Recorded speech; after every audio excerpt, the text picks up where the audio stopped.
हमारी जो सूबाई हुकूमत है KPK की, उनका तो यही कहना है कि हमें वफाक की जानिब से फंड नहीं मिलते, लेकिन जो सूबाई फंड हैं उनकी तरफ कोई तवज्जो नहीं दी जा रही। जमरोद, लंडी कोतल और बाड़ा की जो स्कूल हैं, चौकीदारों ने इन स्कूलों को बंद किया है क्योंकि टीचर्स नहीं है। तालीम के हवाले से खैबर पख्तूनख्वा हुकूमत कितनी संजीदा या गैर संजीदा है। वजीरिस्तान और इन इलाकों में ऐसे ऐसे स्कूल हैं जो एक एक साल से बंद पड़े हैं। नाज़रीन, कौमों की तरक्की का दारोमदार तालीम पर होता है और जब बात हो लड़कियों की तालीम की तो ये सिर्फ एक फर्द की नहीं बल्कि पूरे माशरे की तरक्की का सवाल बन जाता है। ताहम खैबर पख्तूनख्वा के ज़िला खैबर में हालिया दिनों में 37 सरकारी गर्ल्स प्राइमरी स्कूलों की बंदिश ने एक ख्वाब को धुंधला के रख दिया है। महकमा तालीम के मुताबिक तहसील लंडी कोतल में 21, बारा में 12 और जमरूद में 4 गर्ल्स प्राइमरी स्कूलों की बंदिश लग गई है और इसकी अगर बुनियादी वजह देखी जा रही है तो वो ये है कि ख़वातीन उस्ताज़ा की शदीद कमी और मौजूदा उस्ताज़ा को तनख्वाहों की अदम अदायगी है। इसके अलावा कई स्कूलों में सिर्फ एक ही उस्ताज़ा मौजूद है जो सैकड़ों और 100 के करीब तलबा को तालीम भी दे रहे हैं, ख्याल भी रख रहे हैं, मामलात भी देख रहे हैं। ये सूरत हाल इस वक्त मज़ीद तशवीशनाक होती जा रही है और हम देख रहे हैं कि खैबर पख्तूनख्वा में लड़कियों की तालीम की शरह जो कि पहले ही बहुत कम है। पाकिस्तान इंस्टीट्यूट ऑफ एजुकेशन की रिपोर्ट के मुताबिक खैबर पख्तूनख्वा में 23,30,000 बच्चे स्कूलों से बाहर हैं, जिनमें लड़कियों की बड़ी तादाद शामिल है। इसी हवाले से मजीद बात कर लेते हैं, डिटेल्स ले लेते हैं। हमारे साथ मौजूद है bureau chief Peshawar Yasir Hussain. Yasir, welcome to Suno Pakistan. हमें ये बताएं कि सिर्फ एक ज़िले में 37 गर्ल्स प्राइमरी स्कूलों की बंदिश की असल वजूहात क्या है? क्या ये मसला सिर्फ ख़वातीन असातिज़ा की कमी का है या इसके पीछे दीगर अवामिल भी कार फरमा? बहुत शुक्रिया जी। देखें, इस वक्त ये फाटा का इलाका था जो कि 19 के बाद KPK में मर्ज हो गया। अब बेसिकली जो है मर्ज होने के बाद हकीकत पर अपनी बात की जाए तो उस पर वैसे तवज्जो नहीं दी गई जैसे दी जानी चाहिए। दूसरी जानिब हमारी जो सूबाई हुकूमत है KPK की, उनका तो यही कहना है कि हमें वफाक की जानिब से फंड नहीं मिलते, लेकिन जो सूबाई फंड हैं उनकी तरफ कोई तवज्जो नहीं दी जा रही। देखें, 2013 में जब PTI की हुकूमत KPK में आई तो तालीमी इमरजेंसी नाफिज की गई। उस वक्त अगर आपको याद हो तो बानी तहरीक इंसाफ जो थे हर दूसरे दिन यहाँ आते थे और यहाँ के जो सड़कों पर काम करने वाले बच्चे हुआ करते थे उनको स्कूलों में दाखिल फी करवाया जाता था और ये जो एक्सरसाइज थी तकरीबन 3 साल तक जारी रही। लेकिन 18 में जब हुकूमत आई तो ये एक्सरसाइज कम हो गई और अब तो ना होने के बराबर है। हालांकि 1 साल से ज़ायद जो है PTI की हुकूमत को हो चुका है KPK में। अब आप देखेंगे जो है जमरोद, लंडी कोतल और बाड़ा की जो स्कूल हैं, बेसिकली ये टीचर्स ना होने की वजह से इनको बंद किया गया है जो है PNs की तरफ से, यानी चौकीदारों ने इन स्कूलों को बंद किया है क्योंकि टीचर्स नहीं हैं और अब टीचर्स नहीं तो बच्चे भी नहीं आएंगे और ज़्यादातर ये बच्चियों का स्कूल है। 3 तहसीलें हैं इस ज़िले में और इसमें इंटरेस्टिंग बात मैं आपको बताता चलूँ कि 2 मिनिस्टर्स और एक डायरेक्ट चेयरमैन है। सुहेल आफरीदी जो हैं वो CNW के मिनिस्टर हैं, अदनान कादरी जो हैं वो मजहबी अमूर के और डायरेक्ट चेयरमैन जो हैं वो MP हैं और इकबाल अफरीदी जो हैं वो MNA हैं। मतलब PTI का गढ़ इसको कहा जा सकता है। लेकिन यहाँ पर बच्चों के स्कूल बेसिकली 12,000 से ज़ायद असातिज़ा की कमी है सूबे के स्कूलों में।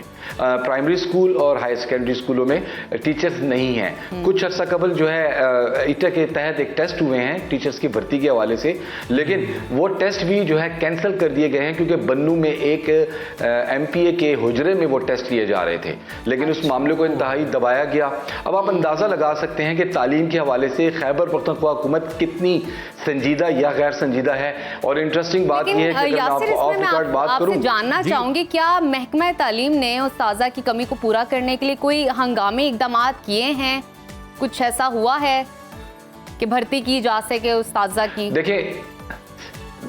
देखें 1 साल से ज़ायद का अरसा गुजर गया है। पहले 6 माह तो भर्तियों पर पाबंदी थी और ज़्यादातर फोकस जो है KPK हुकूमत का धरनों और जलसों पर था, तो इन चीज़ों पर उनकी मुकम्मल कोई तवज्जो नहीं थी। लास्ट जो है नवंबर में ITA टेस्ट कॉल किया गया, उसके तहत जो है 3 माह का टाइम दिया जाता है, डॉक्यूमेंटेशन की गई बैंक के जरिए और फिर 12,000 भर्तियों के लिए बाकायदा अमल शुरू किया गया, लेकिन वो अमल इब्तदा में ही सबूताज हो गया। उसकी बुनियादी वजह मैंने आपको बता दी कि MPA के हुजरे में टेस्ट लिया जा रहा है, तो वो टेस्ट कैसा होगा आप भी जानते हैं, हम भी जानते हैं। अब 12,000 असातिज़ा की कमी कोई छोटा फिगर नहीं है, लेकिन उसको मुकम्मल करने के लिए अब देखिए हमारे वज़ीर आला जो है 14 दिन से इस्लामाबाद में बैठे हुए हैं, तो उनको कोई तवज्जो होनी चाहिए, मिनिस्टर से प्रोग्रेस लेनी चाहिए, फॉलोअप लेने चाहिए।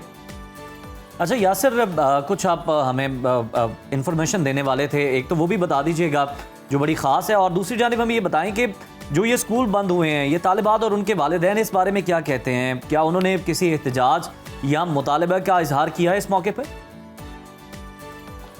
دیکھیں یہ قبائلی ضلع ہے جی، اور یہاں کے والدین اگر احتجاج کر بھی لیں گے تو ایسا کچھ ممکن نہیں ہے. البتہ انہی جو متعلقہ منسٹرز ہیں ان کے پاس تو ان سے ملاقاتیں ان کی ہو رہی ہوں گی اوبیسلی، لیکن آپ جب ٹیچرز نہیں ہیں تو اساتذہ کیا کر سکتے ہیں، بچے کیا کر سکتے ہیں؟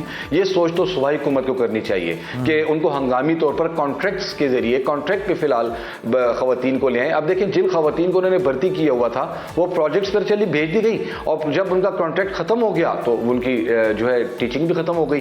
چاہیے تو یہ تھا اگر ان کو ان سکولوں کو بلینک نہ کیا جاتا اور انہی ٹیچرز کو پرماننٹ کر کے یا اسی طرح کانٹریکٹ بھی رکھا جاتا اور ان بچوں کو جو ہے تعلیم کے زیور سے راستہ کیا جاتا، لیکن یہ خیال ہے ہی نہیں. میں آپ کو سچی بات کروں تو منسٹر کے ہاتھ بھی بندھے ہوئے ہیں، کیونکہ ان کا گناہ یہ ہے کہ وہ شہرام ترقی کے بھائی ہیں، تو وہ سیاسی معاملات بھی ان کے جو چل رہے ہیں اس کی وجہ سے بھی وزیر تعلیم کچھ نہیں کر پا رہے. میں سمجھتا ہوں وہ ایک اپائنٹمنٹ نہیں کر پا رہے، ایک ٹرانسفر نہیں کر پا رہے، اس کی اجازت بھی سی ایم سے لینی پڑتی ہے. یہ سیاسی معاملات اور آپس کی جو چپکرش ہے اس کی وجہ سے صرف ایک محکمے کی آج ہم بات کریں وہ محکمہ تعلیم ہے، وہ کتنا متاثر ہو رہا ہے آپ سب کے سامنے ہے. بالکل. یاسر یہ بتائیے گا کیا یہ مسئلہ صرف ضلعی خیبر تک محدود ہے یا خیبر پختونخوا کے دیگر اضلاع میں بھی ایسی صورتحال پائی جا رہی؟ تھوڑا سا ان ڈیٹیل ہمیں بتائیے. دیکھیں 34 اضلاع پر مشتمل کے پی کے ہے اور میں سمجھتا ہوں 34 کے 34 اضلاع میں اسی قسم کی پرابلمز آ رہی ہیں، اور زیادہ تر پرابلم جو ہیں وہ جو ہے جنوبی اضلاع کی طرف بہت زیادہ آ رہی ہے، کیونکہ اس طرف تو کوئی فوکس ہی نہیں ہے تحریک انصاف کا، اور فوکس اگر ہو بھی تو وہاں کے جو آج کل کے جو معاملات چل رہے ہیں ٹیررزم کے حوالے سے اس وجہ سے بھی یہ معاملات. آپ کو میں بتاؤں کہ کئی وزیرستان اور ان علاقوں میں ایسے اسکول ہیں جو ایک سال سے بند پڑے ہیں، ان کے اساتذہ یا ان کے جو اسٹاف ہے ان کو پیمنٹس مل رہی ہیں. دوسری طرف آئیں مالاکنڈ ریجن سوات اور اس سائڈ پر آ جائیں تو یہ صورتحال وہاں پر مزید خراب ہوتی جا رہی ہے. اور تعلیم کے حوالے سے جو سنجیدگی کا مظاہرہ تحریک انصاف نے 2013 سے 18 تک کیا تھا اس کے بعد ہم وہ تھیم نہیں دیکھ رہے. اس حوالے سے میں سمجھتا ہوں کہ صوبائی حکومت کو ہنگامی طور پر فوکس کرنا ہوگا. اس پر تعلیم جو ہے وہ بچوں کے لیے انتہائی ضروری ہے، خاص کر کیا صوبائی حکومت تک کی یہ معاملہ پہنچا ہے؟ اوبویسلی باخبر تو ہوگی صوبائی حکومت اس حوالے سے، تو کیا کوئی اقدامات کیے جا رہے ہیں؟ کوئی اساتذہ کی بھرتی کی جا رہی ہے؟ کوئی اس طرح کا عمل تو شروع نہیں ہوا، لیکن کیا کوئی غور و فکر بھی کسی سطح پر ہو رہا ہے؟ دیکھیں غور و فکر ہوا، اس کے لیے ایٹا ٹیسٹ کال کیے گئے. میں نے آپ کو ابتدا میں بتایا کہ ایٹا ٹیسٹ میں ابتدا میں ہی معاملات بگڑ گئے، کیونکہ ان کی جو متعلقہ ایم پی ایز یا منسٹرز ہیں ان کی خواہش یہی تھی کہ وہ اپنی جو بھرتیاں یا صرف اس پہ تو ہم یہی کہہ سکتے ہیں وہ غور نہیں تھا، وہ اپنی بھرتیوں کی زیادہ فکر تھی. خیر بہت شکریہ آپ کا یاسر، اور ہم امید کرتے ہیں کہ جو ہے صوبائی حکومت جو پاکستان انصاف کا نعرہ رہا ہے پڑھا لکھا پاکستان ہوگا اس کا عملی مظاہرہ کرے گی، اور یہ جو اسکول بند ہیں ان کو دوبارہ سے یہاں پر تعلیمی سرگرمیاں شروع کروانے کے لیے، تدریس کا عمل شروع کروانے کے لیے کوئی عملی اقدامات کرے گی.